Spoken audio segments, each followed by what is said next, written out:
Hello दोस्तों, UPSC निर्माण संस्था आदापुर में आपका स्वागत है। मेरा नाम शिखा कुमारी है। मैं क्लास 12 में पढ़ती हूँ। दोस्तों, मैं आज आप लोगों के लिए एक करंट अफेयर्स लेकर आई हूँ, जिसमें जो नरेंद्र मोदी हैं वो अमेरिका के राष्ट्रपति को क्या क्या पुरस्कार दिए हैं।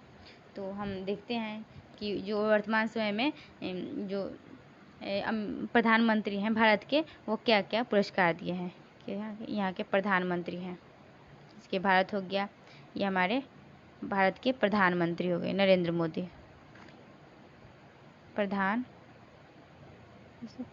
प्रधानमंत्री हैं ये नरेंद्र मोदी हैं। दोस्तों, नरेंद्र मोदी है। और इधर अमेरिका है, अमेरिका को राष्ट्रपति को दिए हैं, ये अमेरिका है। अमेरिका के राष्ट्रपति को दिए हैं ये प्रधानमंत्री नरेंद्र मोदी जो है वही क्या क्या दिए हैं। पहले तो राष्ट्रपति नरेंद्र मोदी तो पहले गए हैं अमेरिका, जो अमेरिका के राष्ट्रपति हैं उनसे मिलने। यहाँ के अमेरिका के राष्ट्रपति जो हैं वो जो बिडेन हैं, जो बिडेन। और यहाँ की जो प्रथम महिला थी वो जिल बिडेन थी, जिल बिडेन यहाँ की प्रथम महिला थी। और इन्हीं दोनों से मुलाकात किए और इन्हें मुलाकात करने के बाद कुछ उपहार भी दिए, जैसे कि देखते हैं क्या क्या दिए। तो इन्हें 7.5 कैरेट की हीरा दिए थे। हीरा जो होता है विकसित हीरा, वो दिए थे। 7.5 कैरेट की हीरा दिए थे। ये भारत के प्रधानमंत्री द्वारा अमेरिका के राष्ट्रपति को दिया गया था। जब ये भारत के प्रधानमंत्री गए थे अमेरिका के राष्ट्रपति से मिलने, तभी ये दिए थे। और क्या क्या दिए थे और देखते हैं कि यहाँ पे जो राजस्थान है, राजस्थान से यहाँ से 24 कैरेट की सोने की सिक्का दिया गया था। 24 कैरेट के सोने का सिक्का जो होता है, सोने का सिक्का, यहाँ 24 कैरेट का सोने का सिक्का दिया गया था। और 99.5 कैरेट का 99.5 कैरेट का चांदी का सिक्का दिया गया है। चांदी का सिक्का, पहले तो 24 कैरेट के सोने का सिक्का, उसके बाद से 99.5 कैरेट का चांदी का सिक्का दिया गया है। और यहीं पे जो है, यहाँ पे महाराष्ट्र है, महाराष्ट्र से गुड़ को दिया गया। गुड़ जो होता है उसे दिया गया है महाराष्ट्र से। यहाँ पे जो महाराष्ट्र राज्य है, महाराष्ट्र से। और यहीं पे जो कर्नाटक यहाँ पे मैसूर है, यहाँ पे मैसूर से चंदन का चंदन का बटली दिया गया है मैसूर से, ठीक है। और यहाँ पे जो पंजाब है, इधर जैसे कि यहाँ पे भारत है और इधर साइड में पंजाब जो है, तो पंजाब से घी को दिया गया है। पंजाब को घी, मतलब भारत के जितने भी सारे राज्य हैं उन सभी राज्यों से, सभी नहीं, कुछ कुछ राज्यों से जो भौगोलिक तौर पर जिनकी पहचान बनती हो, जिस राज्य के जिस वस्तु से पहचान बनती हो, उन मुख्य वस्तु को दिया गया है इन अमेरिका के राष्ट्रपति को। आप देख सकते हैं कि जो यहाँ के प्रधानमंत्री जो हैं, भारत के प्रधानमंत्री, वो अमेरिका के राष्ट्रपति से गए थे मुलाकात करने और ये सभी उपहार को दिए हैं। जैसे कि 7.5 कैरेट की हीरा दिए हैं, 24 कैरेट के सोने के सिक्का दिए हैं और चांदी का भी सिक्का दिए हैं। पंजाब से घी को दिया गया है और महाराष्ट्र से गुड़, मैसूर से चंदन का जो बटली होता है वो भी दिया गया है। और इन्हें जो उपनिषद का किताब होता है उस पर पहला संस्करण भी करवाया गया था अमेरिका के राष्ट्रपति से। जो राष्ट्रपति थे,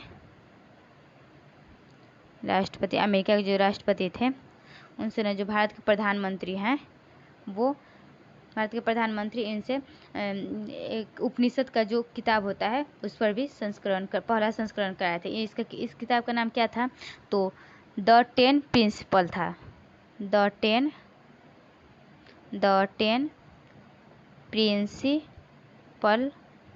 प्रिंसिपल उपनिषद का एक किताब था और ये 2 व्यक्तियों द्वारा लिखा गया था। पहले इसे छपाई की गई थी, लेकिन जो ये संस्कृत भाषा में था और संस्कृत भाषा से इसे आयरिश व्यक्तियों ने अंग्रेजी में इसे अनुवादित किया। ये 2 व्यक्ति कौन थे तो देखते हैं। ये दोनों आयरिश व्यक्ति ही थे।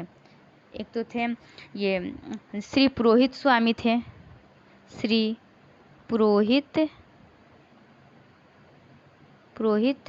स्वामी थे, और दूसरा थे W. एट्स थे, W.V. एट्स थे।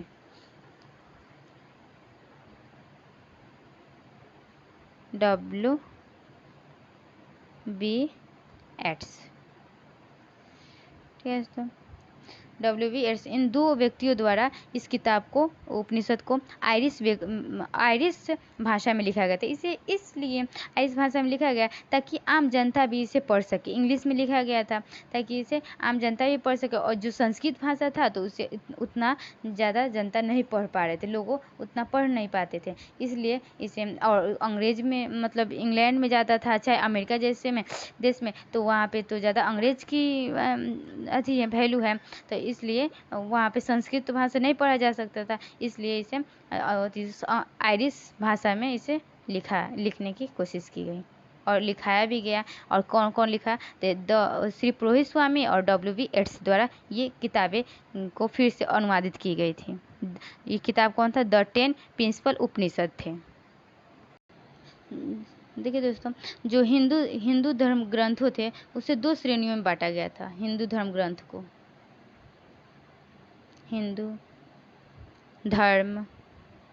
ग्रंथों को 2 श्रेणियों में बांटा गया था।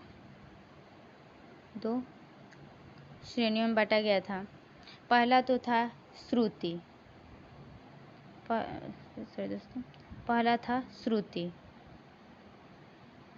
सॉरी इसे फिर से लिख देते हैं, फिर से श्रुति, एक कटा हुआ है, और एक स्मृति था, ठीक है। श्रुति का मतलब जो सुनने वाला हो। पहले के ऋषि मुनि थे जो भगवान से अपने मन से ही मन बात करते थे, अपना जो शांति मन से उसे ऋषि मुनि जो थे अपना प्रार्थना करते थे भगवान से, और मन ही मन बात करते थे, उनके अपने मन की बातें करते थे, और उनकी जो मन की बातें थे उसे भी सुनते थे, शांति मन से अपना एक जो मंत्र होता था उसे पढ़ते थे। ये ऋषि मुनि जितने भी थे तो उनकी भगवान की मन की बातें को सुनते थे ऋषि मुनि, इसी को श्रुति बोलते हैं। जो इसके 4 वेद होते हैं, श्रुति के 4 वेद होते हैं। 4 वेद जैसे कि ऋग वेद, सामवेद, यजुर्वेद,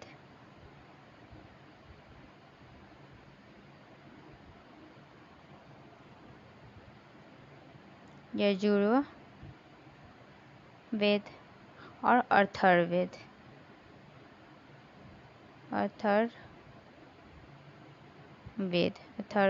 ठीक है, अथर्ववेद थे। इन चारों वेद इसी में शामिल थे, वेद जो श्रुति था उसी में। इसके अलावा इसमें ब्राह्मण, आरण्यक, उपनिषद भी इसमें शामिल थे। श्रुति में क्या क्या, तो ब्राह्मण, इसे यहाँ पे लिख देते हैं, जिसकी ब्राह्मण,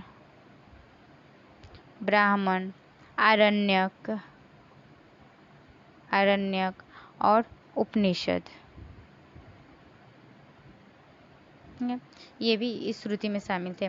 और स्मृति का अर्थ होता है कि याद किया हुआ जो होता है, स्मृति का अर्थ याद की गई। तो यहाँ जैसे कि महाभारत स्मृति के अंतर्गत आता है, जैसे कि महाभारत, रामायण, महाभारत हो गया, महाकाव्य भी हो गया, और धर्मशास्त्र, पुराण, जैसे ये भी ग्रंथ है इसी के स्मृति के अंतर्गत आते हैं। अन्य जितने भी सारे उत्तर वैदिक काल के सभी ग्रंथ हैं इसी में शामिल होते हैं। तो आप देख लिए कि हिंदू धर्म ग्रंथों में कितने दो श्रेणियों में बांटा गया था, श्रुति और स्मृति। जो श्रुति था इसमें इसके 4 वेद होते थे, जो पहले ऋग्वेद, सामवेद, यजुर्वेद, अथर्ववेद, और इसके अंतर्गत और भी शामिल थे ब्राह्मण, आरण्यक, उपनिषद। और स्मृति था जिसमें महाभारत, महाकाव्य, धर्मशास्त्र, पुराण भी शामिल किया गया था स्मृति के अंतर्गत। अब हम देखते हैं आगे उपनिषद। आखिर हम जो उपनिषद बताए थे, इन्हें उपनिषद को भी शामिल किया गया था। आपको बताया ना, जो 2 व्यक्ति थे अपने भाषा में उसे अनुवादित करके दिए थे, उपहार में दिया गया था उन्हें। तो मतलब पहला संस्करण उन्हीं से करवाया गया था। जो ये किताब था जो अनुवादित किया गया था आयरिश भाषा में, इस किताब को जो द 10 प्रिंसिपल था उसे जो अमेरिका के राष्ट्रपति थे उन्हीं के द्वारा पहला संस्करण करवाया गया था। तो पहले देखते हुए उपनिषद क्या था। ठीक है, तो अब देखते हैं उपनिषद क्या है आखिर। उपनिषद, ठीक है, उपनिषद का अर्थ होता है वेदांत। इसे वेदांत भी कहा जाता है उपनिषद को। और इसमें ये वेदांत जो है वेद की ओर संकेत करता है, वेद की ओर वेदांत। और या मतलब उपनिषद में ये बताया गया है कि मतलब जो ब्राह्मण और मानव हैं, ब्रह्मांड, सॉरी दोस्तों, जितने भी सारे मानव जाति हैं, मानवता है वो, और जो ब्रह्मांड है,